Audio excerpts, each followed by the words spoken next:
السلام علیکم ناظرین کرام، نئی ویڈیو میں آپ کو خوش آمدید کہتے ہیں۔ آپ کو پتہ ہے کہ کل ایک آڈیو مصطفیٰ کمال کی آئی جس کے اندر وہ کہہ رہے تھے کہ نون لیگ کے تیور بدل گئے ہیں، وہ ہمارے ساتھ اتحاد نہیں کرنا چاہتے، جبکہ پیپلز پارٹی ان سے کہہ رہی ہے کہ ہماری اپنی سیٹیں پوری ہیں۔ ہم نے ان سے پوچھا ہے کہ آپ بتائیں آپ کی پیپلز پارٹی کے ساتھ کیا بات ہوئی ہے، تو انہوں نے ایک بات کی۔ مصطفیٰ کمال نے کہا کہ باقی تو خفیہ باتیں ہیں، ہم آپ کے سامنے رکھ نہیں سکتے۔ ایک بات یہ تھی، پیپلز پارٹی کہتی ہے کہ ہمارے تو پھر بھی کوئی اصلی ووٹ ہیں، ایم کیو ایم کا مینڈیٹ 100% جعلی ہے، لہٰذا ان کو ساتھ ملانے کی ضرورت نہیں ہے۔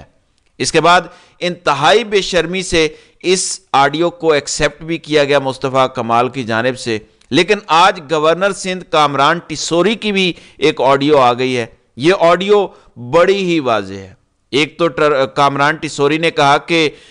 ہمیں جب انہوں نے کہا کہ آپ کا مینڈیٹ 100% جعلی ہے، تو وہ کہتے ہیں کہ ہم نے بھی انہیں کہا کہ اگر ہمارا مینڈیٹ 100% جعلی ہے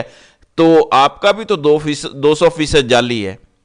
آپ بھی تو ہارے ہوئے ہیں، پوری رات ٹھپے لگتے رہے ہیں اگلے روز، اور آج تک رزلٹ آپ کے حق میں بن رہے ہیں، تو آپ کا مینڈیٹ تو 200% جعلی ہے جو ہمیں آپ 100% جعلی کہتے ہیں۔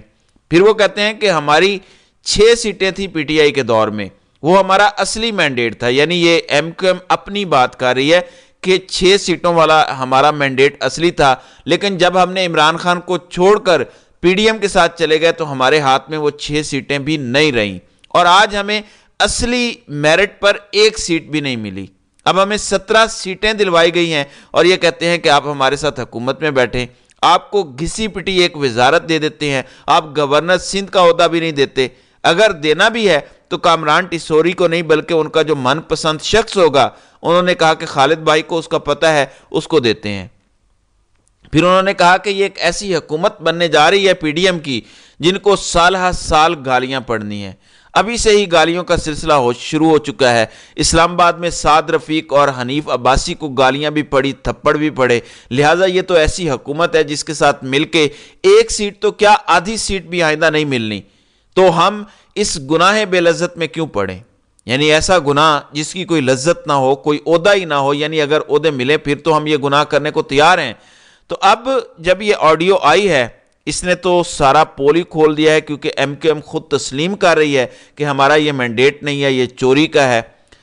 ان کا بھی چوری کا ہے، یعنی گورنر سندھ خود یہ تسلیم کر رہے ہیں، یہ گورنر سندھ کی آڈیو ہے۔ اب جتنا بھی کوئی گھٹیا گورنر ہو، ہے تو گورنر ہی نا، وہ یہ تسلیم کر رہا ہے کہ 17 کی 17 سیٹیں ہماری جعلی ہیں، ہمارا مینڈیٹ اصلی نہیں ہے، جبکہ نون لیگ کا بھی 200% مینڈیٹ جعلی ہے، اور ہمیں یہ آفرز کی جا رہی ہیں۔ اب یہ سارے مینڈیٹ چور جو ہیں یہ رنگے ہاتھوں پکڑے جا رہے ہیں۔ دوسری جانب موڈیز نے ایک رپورٹ جاری کی ہے، رپورٹ آئی ہے کہ پاکستان کے اندر جو حکومت بننے جا رہی ہے مخلوط، یہ انتہائی کمزور حکومت ہے، ان کے پاس عوامی مینڈیٹ نہیں ہے، لہٰذا اس حکومت کے آنے کے بعد پاکستان میں مزید تباہی آئے گی، مزید مالی خطرات ہوں گے، اور یہ حکومت معیشت نہیں چلا سکے گی، معاملات مزید منفی میں جائیں گے۔ اس سے پہلے فچ کی رپورٹ آئی، فچ نے بھی یہی دعویٰ کیا تھا، اور اب موڈیز کی رپورٹ آئی ہے کہ یہ جو حکومت آپ بنانے جا رہے ہیں یہ کمزور ترین حکومت ہے، ان کے پاس عوامی مینڈیٹ نہیں ہے، ان کے آ جانے کے بعد حالات پاکستان کے مزید خراب ہوں گے، کیونکہ یہ سارے چور اچکے ہیں، لہٰذا اب کام تو نہیں بننے جا رہا، معیشت بھی نہیں چلنے جا رہی۔ دوسری جانب آج کے پی کے میں بڑا اہم اجلاس ہوا، اس کی کچھ تفصیل میں پچھلی ویڈیو میں بتا چکا ہوں، اس میں کے پی کے 115 ارکان نے حلف اٹھا لیا ہے، غنی صاحب نے یہ حلف لیا ہے۔ اب ایک تبدیلی بھی ہوئی ہے، پہلے عاقب اللہ خان سپیکر کے امیدوار تھے،